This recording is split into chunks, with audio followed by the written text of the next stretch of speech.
வாழ்ந்து கொண்டிருக்கிறேன். இயேசு பாவிக்கு செவி கொடுக்காத தேவன், அக்கிரமம் செய்கிற யாவரையும் இருக்கிற தேவன் போட்டிருக்கிறார். மிகுந்த கோபம் உள்ள தேவன் அவர். அந்த கோபத்தை ஆற்றுவதற்கு ரட்சகர் ரத்தம் சிந்தினார். அவர் ரத்தம் சிந்தி நம்ம ஏத்துக்கினாங்க. பக்கத்துல சொல்லுங்க, உங்களை ஏத்துக்கிட்டாங்க. நீங்க ஏத்துக்கல, அவர் ஏத்துக்கிட்டார். அதை பாருங்க, அவர் எப்படி ஏத்துக்கிட்டாருன்னு பாருங்க. தேவன் நம்ம என்ன ஆக்கினாரு? ஆலயமாய் பார்க்கிறார். அவர் என்ன ஆக்கினாரு அப்படித்தானே பார்க்க முடியும். ஆமாவா இல்லைங்களா? நம்ம ஆலயமா மாத்திட்டாரு. இந்த ஆலயத்துல யாருக்கு முதலிடம்? தேவனுக்கு முதலிடம். ஏன்னா அவர் வந்து தங்கிட்டாரு உள்ள. அவர் வந்து என்ன பண்ணிட்டாரு? அவர் வந்து தங்கிட்டார். 1 கொரிந்தியர் 3ஆம் அதிகாரம் 16ஆம் வசனம் 17ஆம் வசனம் படிங்க. தேவன் என்னவா பார்க்கிறார் நம்மள?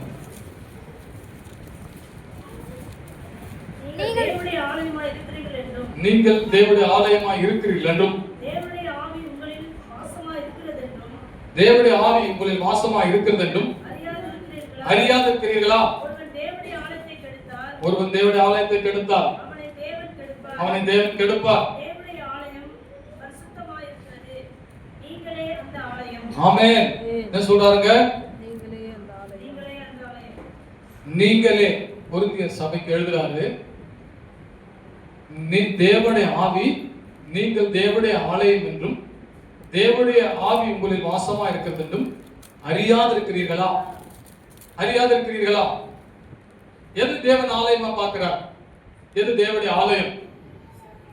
சரீரம், ஆத்மா, மூன்றுமே ஆலயம் தான். மூன்றுமே என்னதாங்க? மூன்றுமே ஆலயம் தான். தேவன் உள்ள இருக்கிறார். தேவன் உள்ள வந்து தங்கிட்டார். உள்ள வந்து தங்குறதுனால அவர் உங்களுக்குள் இருப்பாரானா சொல்றாரு. மேலும் கிறிஸ்து உங்களில் இருந்தார், ஆவியானவர் உங்களில் இருந்தார், நானும் பிதாவும் உங்களோடு கூட வந்து தங்கி இருப்போம். 3 பேரும் ஒரே ஆளு, 3 பேரும் உள்ள இருக்கிறாங்க. ஆனா ஒருத்தர் தான். எத்தனை பேருங்க? ஒரே ஒருத்தர் தான். ஒரே ஒருத்தர் தான் அவர். அவர் என்ன பண்றாரு? நான் அவர்களுக்குள் உலாவி அவர்களுடைய தேவனா இருப்பேன், அவர்கள் என் ஜனங்களா இருப்பார்கள். நாம கர்த்தருடைய ஜனம் என்பதற்கு பெரிய அடையாளம் என்ன?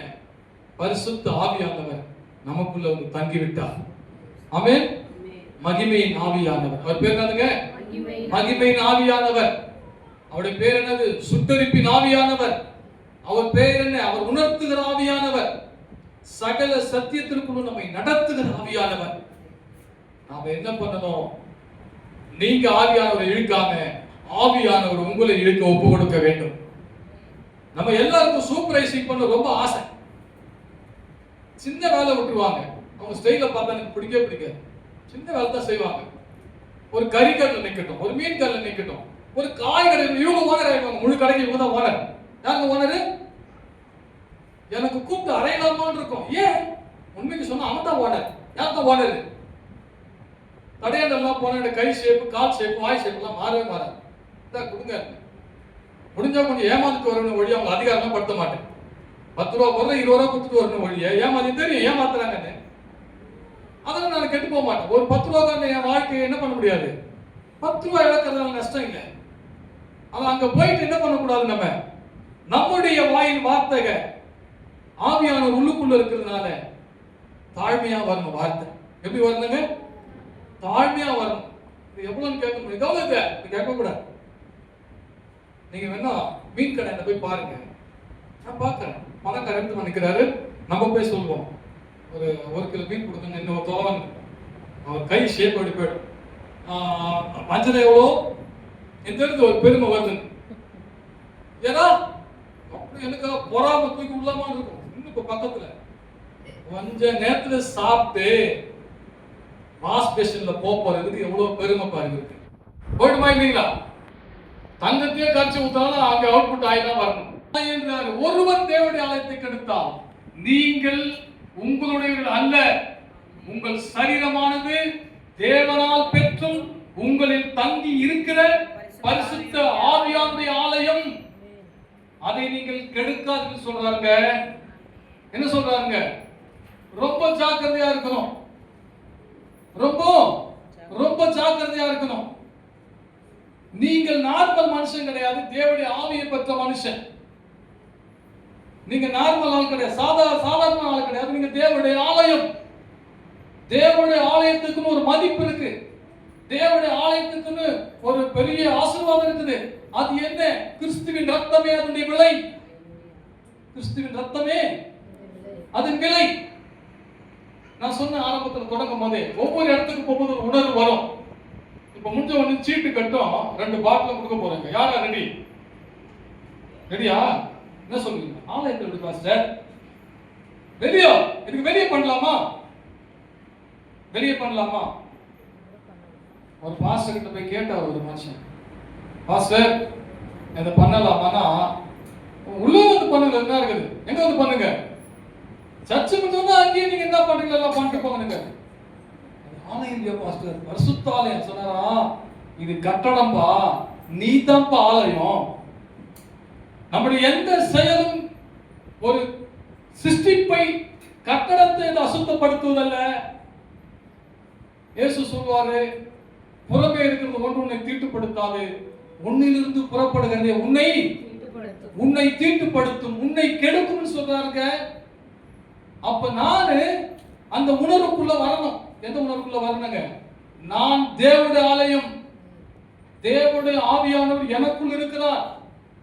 அவர் என்னை உணர்த்துகிறார். அவர் என்ன பண்றாரு? அவர் உணர்த்துகிறவர். எப்படி உணர்த்துகிறாரு? ஒரு பிள்ளை கிட்ட ஒரு அப்பா பேசுறது மாதிரி இருக்கணும் உங்க உறவு. உங்க உறவு எப்படி இருக்கணும்? வெளிப்படையான உறவா இருக்கணுங்க. தேவனுக்கு தேவையான பக்தனுடைய எண்ணிக்கை கிடையாது. பக்தர்கள் நிறைய பேர் இருக்கிறாங்க. புறஜாதி மக்கள் எல்லாம் பக்தர்கள். கவனிக்கிறீங்களா? புறஜாதி மக்கள் யாரு? ஆண்டவர் ஏற்றுக்கொள்ளாதவங்க எல்லாம் அவங்க பக்தர்கள். பக்தர்களுக்கு ஒரு வேஷம் இருக்கிறது, பக்தர்கள் வாழ்க்கை இருக்குது, வேஷம் கலைஞ்சு போயிடும். இஸ்லாமியர் இருக்கிறார்கள், அவர்கள் கடமையை குறித்த வெறியர்கள். அவங்க யாருங்க? கடமையை குறித்து ஒரு பயங்கர இதுவா இருக்கும். ஆமா, தொழுகையை குறித்து ஒரு வெறி, உபவாசத்தை குறித்து ஒரு வெறி, தான தர்மத்தை குறித்து ஒரு வெறி, மக்கா மதினா போன்ற ஒரு வெறி. இப்படி அவங்க அதுல ஒரு தீவிரவாதியா இருக்கிறாங்க. ஆனா கிறிஸ்துவுக்கு தேவை ஒரு பக்தன் அல்ல, தேவனுடைய பிள்ளை தான் அவருக்கு தேவை. நீங்கள் நானும் பெற்றிருக்கிறது பக்தனின் ஐக்கியம் அல்ல, தகப்பனோடு உள்ள பிள்ளையின் உறவு. ஆமென். சாதாரணமா இப்போ என்னுடைய வித்து, என்னுடைய ஜீவன் என்னுடைய பிள்ளைகளுக்குள்ள இருக்கு. ஆமாவா இல்லைங்களா? நான் மரிக்கும் வரை என் பிள்ளைகளோட உறவு கொள்ள முடியும், என் பிள்ளைகளோடு பேச முடியும், ஐக்கியம் வைத்துக் கொள்ள முடியும். அதே போலதான் தேவனோடு கூட ஒரு பெரிய உறவை தருவதற்கு என்ன உறவுங்க? அவர் எனக்குள் தங்கி என்னை நடத்தக்கூடிய மாபெரும் உறவின் அந்த வாழ்க்கை தேவன் இலவசமாய் தரும். எவ்வளவு ஒரு ஆசீர்வாதமான வாழ்க்கை தெரியுமா? தேவனே உங்களுக்குள்ள இருக்கிறார். யாருக்கு இருக்குது? தேவனுடைய ஜீவனாகிய கிறிஸ்து உங்களுக்குள் இருக்கிறார். பிதாவாகிய தேவன் உங்களுக்குள்ள இருக்கிறார். நீங்கள் மரித்தீர்கள், உங்கள் ஜீவன் கிறிஸ்துவுடனே தேவனுக்குள் மறைந்திருக்கு. நாம சாதாரண ஆள் கிடையாது, நாம் தேவனுடைய ஆலயம். அங்க சொல்றாரு 17ஆம் வசனத்துல தேவனுடைய ஆலயம் ஹோலி, பரிசுத்தமா இருக்கிறது. நீங்களே படிக்க 1 கொரிந்தியர் 3:17. ஒருவன் தேவனுடைய ஆலயத்தை கெடுத்தால் அவனை இருக்கிறது, நீங்களே அந்த ஆலயம். சுத்தம்ன்றதுக்கு என்ன அர்த்தம்? நம்ம என்ன பண்றோம்? வீட்டை கழுவுறோம், சுத்தம் பண்ண பிறகு நம்மளுடைய மனசுக்கு திருப்தி கிடைக்கும். நம்முடைய மனசு என்ன பண்ணுங்க? திருப்தி கிடைக்கும். நீங்க சமையல் பண்றீங்க, எல்லாத்தையும் அங்கேயே விட்டுறீங்க, கையை கூட கழுவல, வாயை கூட கழுவல, அடுத்த நாள் அப்படியே சமைப்பீங்களா? பைபிள் என்ன சொல்லுது? ரொம்ப வசனத்தை என்ன? வயிற்றுக்குள் போகிறவன் உன்னை தீட்டுப்படுத்தார், கை கழுவாமை புசிப்பது என்பதும் தீட்டுப்படுத்தார், உனக்குள் இருந்து புறப்படுகிறது. அந்த வசனம் நல்லா இருக்குமா? பையன் குளிக்காம போறான், ஏன்டா குளிக்காம போற? வசனம் சொல்லி இருக்கிறார். அடிக்கடி கால்களை கழுவினாலுடைய யூதர்கள் வீட்டுக்குள்ள வரமாட்டாங்க. கால்களை கழுவுது ரொம்ப புண்ணியம் கிடையாதுப்பா, நீ சுத்தமா இருப்பான்னு சொன்னார். என்ன சொன்னாரு? அவங்க அதுதான் அந்த சடங்குகளை செஞ்சாங்க. வெளியே போனா கால் கழுவணும், கையை கழுவணும், கால் கழுவணும், கையை கழுவணும். எனக்கு தெரிஞ்ச ஒரு பாஸ்டர், என் நண்பர், அவர் நானும் ஒரு விஷயமும் போய் பார்க்க போயிருக்கேன். அவர் பாஸ்டர் பால் வாங்க உடனே அந்த மாதிரி அவர் வெளியே வராரு. புசூனாரு அந்த மாதிரி. அவர் ஜோசு அவர் பேரு ஜோசு. இப்போ நாங்க பாஸ்டர் ஜெபிச்சுட்டு போ. அவர் குழந்தை மாதிரி ஜெபிட்டார். ஏசப்பா பால் வாங்க பாரு, ஏசப்பா காத்து கொள்ளுங்க. வந்தாரு, ஜெபிச்சுட்டு உள்ளவா, ஏசப்பா பால் வாங்கி வந்துட்டு உள்ள போ. திருமல பாஸ்டருக்கு கை ஜெபிச்சுட்டு போ. ஜெபி ஜெபி ஜெபி இந்த ஜபமே பைத்தியம் ஆயிடுச்சு அவருக்கு. என்ன ஆயிடுச்சு? ஜபம் பைத்தியமா பண்ணக்கூடாது. ஜபம் உறவுல இருந்து வரணும், ஜபம் இருதயத்துல இருந்து வரணும். நான் சிரிக்கிறேன். இப்ப அதெல்லாம் எங்க போச்சுன்னே தெரியல. ஆரம்பத்துல கல்யாணம் ஆன புதுசு அவருக்கு. அப்ப போய் பார்த்தேன். இப்பதான் அந்த அம்மா எங்க இருக்குது போயிட்டு வரேன்னு சொல்லணும். வராது பைக் எடுத்துனேன் நான் இந்த விட்டுறேன்பா வாங்கியே. இப்ப எங்க போச்சுப்பா ஜபம்? பிதாவாகிய தேவன் நீங்கள் ஜெபித்து ஆலயமாக்கப்படல. இயேசு ரத்தம் சிந்தி மரித்து உயிர் தெழுந்து அப்படி இந்த 3 செயல்களால வேற ஒரு தேர்தலமான பரிசுத்தாக உள்ள அனுப்பினார். நீங்கள் ஜெபிப்பது ஆவியானவர் கூட இணைந்து ஜெபியுங்கள். என்ன சொல்லுங்க? ஆமா, அவரோடு கூட இணையுங்க. அவருக்கு மறைவானது ஒண்ணுமே கிடையாதுங்க. எதுவுமே மறைவா இருக்காது அவருக்கு. அவர்கிட்ட வெளிப்படையா பேசுங்க. சின்ன விஷயமானாலும் பெரிய விஷயமானாலும் எல்லாத்தையும் அவர்கிட்ட பேசுங்க. அவர் மட்டும்தான் நம்முடைய சீர்கேடுகளை சரியாக்க வல்லவர். அவர் மட்டும்தான் நம்மை உருவாக்க வல்லவர். அவர்கிட்ட மட்டும்தான் நம்ம சரியாக்கக்கூடிய வல்லமை இருக்கு. எந்த மனுஷகிட்டையும் கொடுக்கல. அப்படி கொடுத்திருந்தா என்ன பண்ணிருப்பாங்க? வாங்க போலாம், அவர்கிட்ட என்ன சரியாக்க வல்லமை இருக்குதா? அவரையே சரியாக்க வல்லமை அங்கன்னு தான் கேட்கணும். கவனிக்கிறீங்களா? நான் சொல்றேன், நேரம் அங்கேயே போயிடலாம். எங்க போயிடலாம்? வல்லமுள்ளவர் யாரு? ஏத்துக்கிறவர் யாரு? மன்னிக்கிறவர் யாரு? கொடுக்கிறவர் யாரு? தேவன், ஆவியானவர். எத்தனையோ யுகங்களாய் பரலோகத்தில் இருந்த அவரே எனக்குள் வைப்பாரானால் இந்த பூமிக்குரிய நன்மையை எனக்கு அருளாக இருப்பது எப்படி? உங்ககிட்ட இருக்கிறது ரொம்ப பவர்ஃபுல் வெப்பன்ங்க. பயங்கரமான காரியத்தை உங்களுக்குள்ள வச்சிருக்கிறார். அவர் யார்? அவர் பலத்தினால கிடையாது, நம்முடைய பராக்கிரமத்தினால கிடையாது. நீங்க சொன்னோம் என்னுடைய ஆவியினால் ஆகும் என்று சொல்லி இருக்கிறாரே, அது பழைய ஏற்பாடு. எனக்குள் இருக்கிற ஆவியானவரால் எல்லாம் ஆகும் என்று சொல்றது புதிய ஏற்பாடு. பக்கத்துல சொல்லுங்க, உங்களுக்குள் ஆவியானவர் இருக்கிறார். பழசுல சொல்றாரு, ஏய் பலத்தினால கிடையாது, பராக்கிரமத்தினால கிடையாது. புதிய ஏற்பாட்டுல ஒருத்தர் வராது. அவர் விசுவாசிக்கிறியா? முன்னால கூடும். என் வார்த்தையை நம்புறியா? முன்னால கூடும். நீங்க யாருடைய கட்டுப்பாட்டுக்குள் இருக்கிறீங்க? நம்மை நடத்துகிற ஆவியானவர். சகல சத்தியத்திற்குள்ளும் நம்மை நடத்துகிற ஆவியானவர். அவர் வரும்போது நம்மை பலனடைய செய்கிற ஆவியானவர். பேதுரு ரொம்ப பயங்காதீங்க. பேதுரு யாரு? அதனால்தான் ஒரு பொண்ணுக்கு பயந்து இயேசு காட்டி கொடுத்துட்டு ஓடிட்டான். இயேசு பரலோகம் சென்று உயிர் தெழுந்து பரலோகம் சென்று 50வது நாள் அவர் அனுப்புறாரு. யார் அனுப்புறாரு? அதே பேதுரு தான்.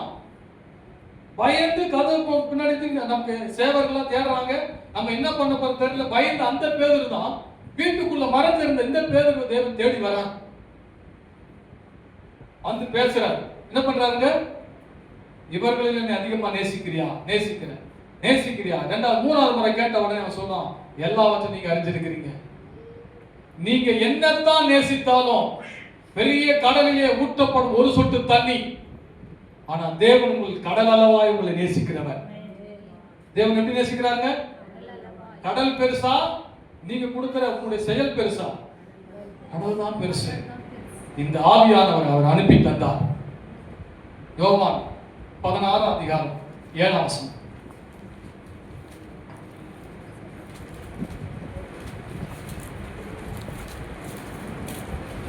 நான் உங்களுக்கு உண்மையை சொல்லுகிறேன். நான் உங்களுக்கு உண்மையை சொல்றேன். நான் போகிறது உங்களுக்கு பிரயோஜனமாய் இருக்கும். நான் போறது உங்களுக்கு பிரயோஜனமா இருக்கும். நான் போகாதிருந்தால் தேற்றரவாளன் உங்களிடத்தில் வரார். தேற்றரவாளன் உங்களிடத்தில் வரார்.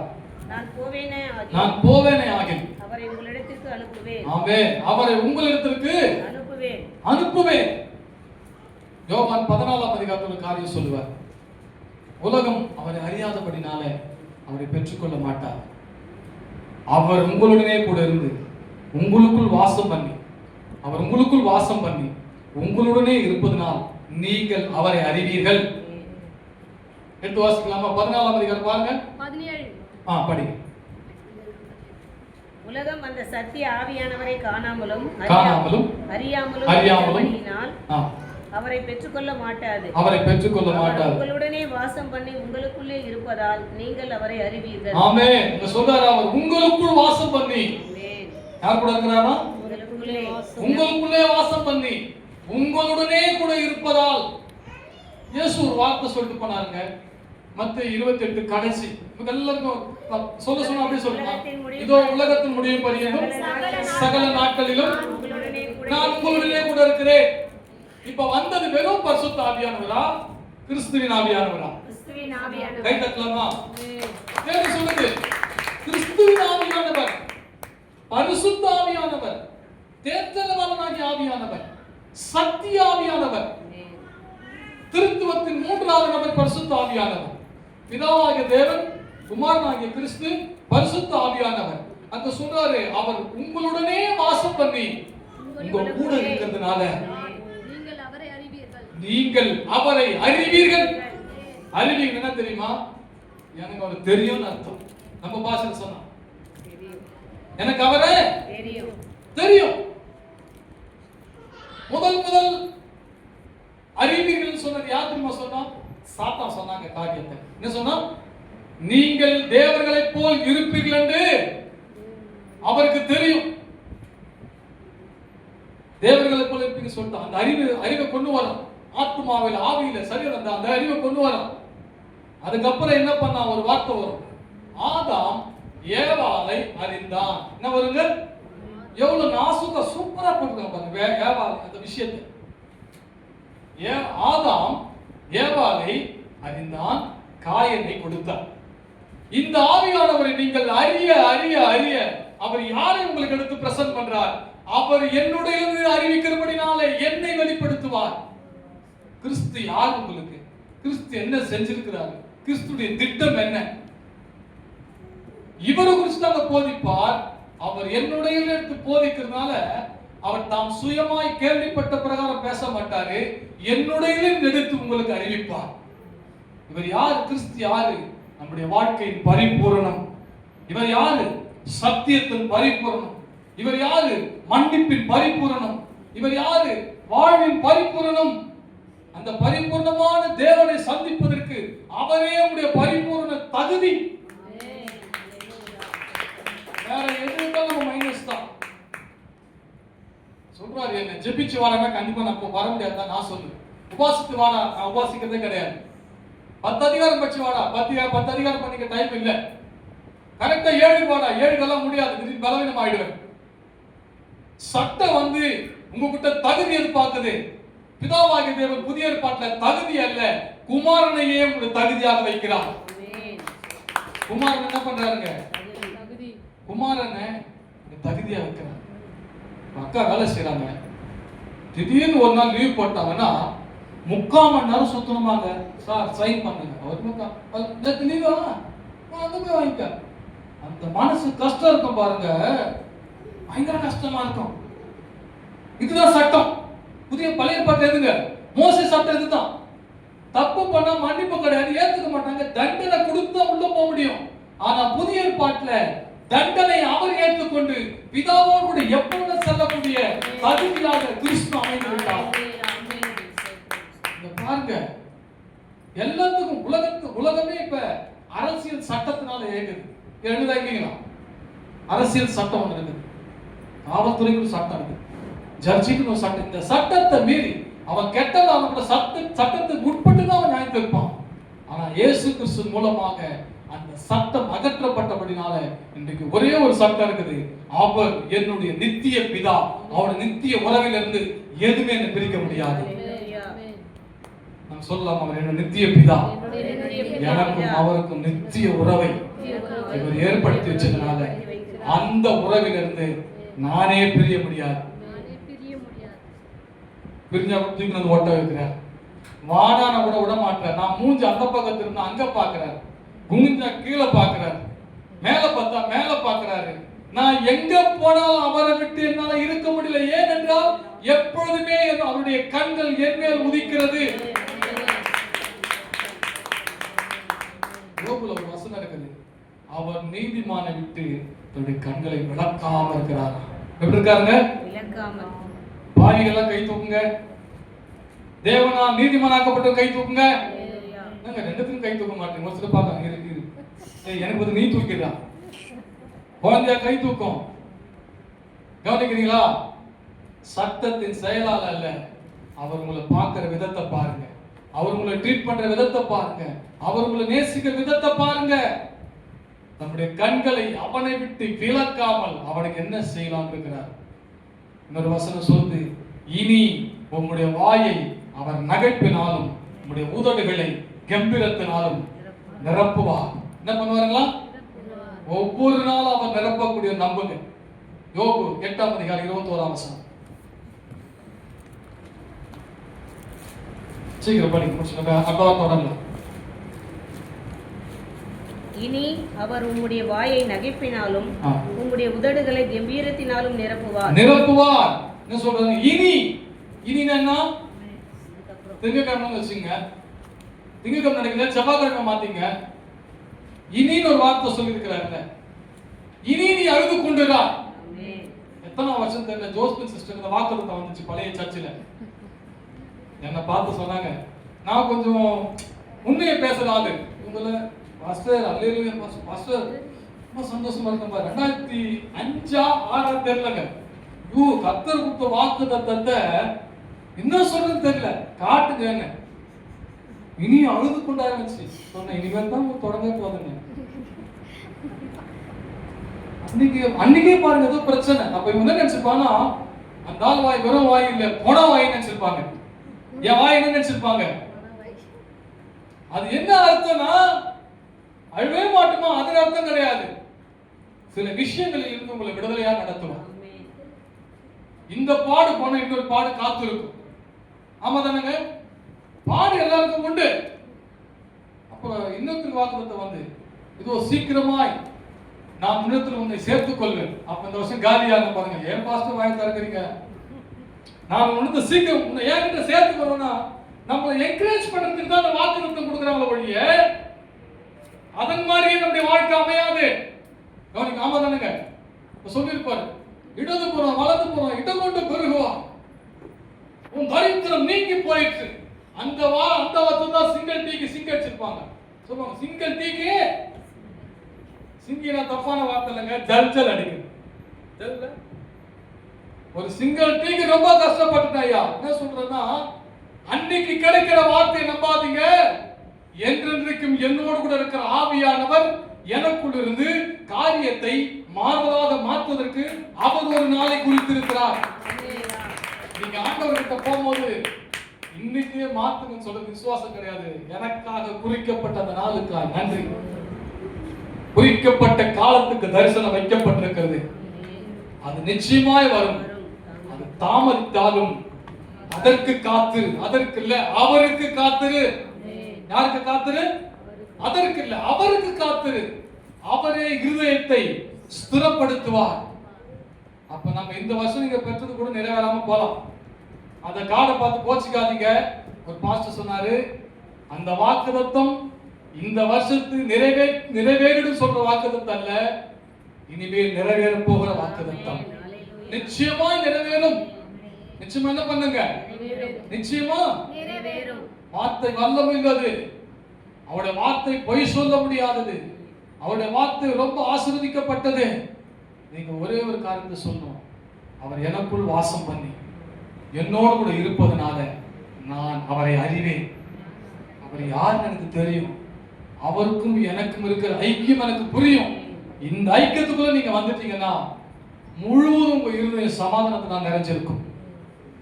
எப்பேற்பட்ட சூழ்நிலை நீங்க சென்றாலும் உங்களுக்கு ஒரு பிடிமானம் இருக்கு. சொல்லுவாங்க, பிடிச்சாலும் எந்த மரத்தை பிடிக்கணுமா? எதை பிடிக்கணுமா? ஏன் தெரியல, ஸ்ட்ராங்கா புளிய மரம். நான் பாத்தீங்கன்னா நல்லா இருக்கும். அந்த புளிய மரத்தை உண்டு பண்ணுறது அதை காட்டிலும் ஸ்ட்ராங் ஆனவர்.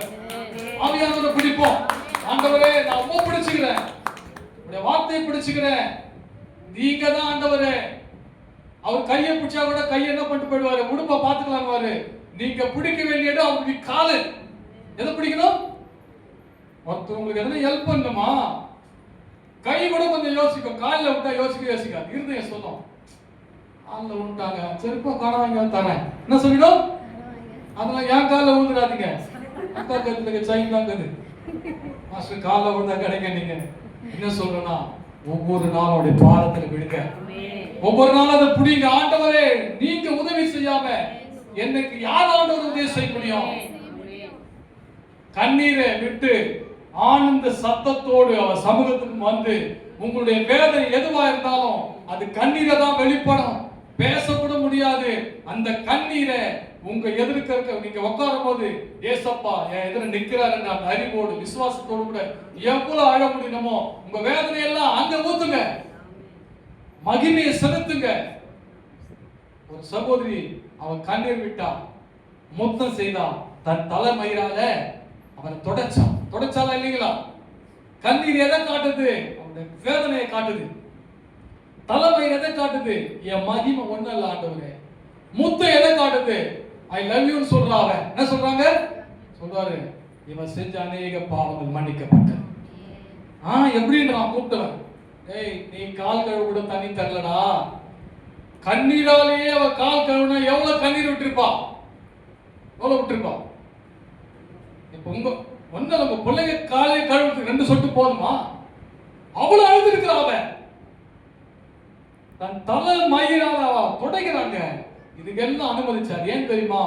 அவ புரிஞ்சுக்கணும், இதை கெட்டிமா பிடிச்சா நம்முடைய வாழ்க்கை மாறும். நீங்க பிடிக்க வேண்டிய இடம் அதுதான். ஆண்டவர் உங்களுக்கு அழ முடியுது, ஆண்டவர்கிட்ட அழுவுங்க. புலம்ப முடியுது, ஆண்டவர்கிட்ட புலம்புங்க. அவர் தீர்வு கொடுக்காமல் நமக்கு தீர்வே கிடைக்காது. தேவனுடைய பாதமே நம்முடைய தீர்வாக அமையட்டும். ஆவியானவர் உங்களுக்குள்ள இருக்கிறார். நம்ம நிற்போம்.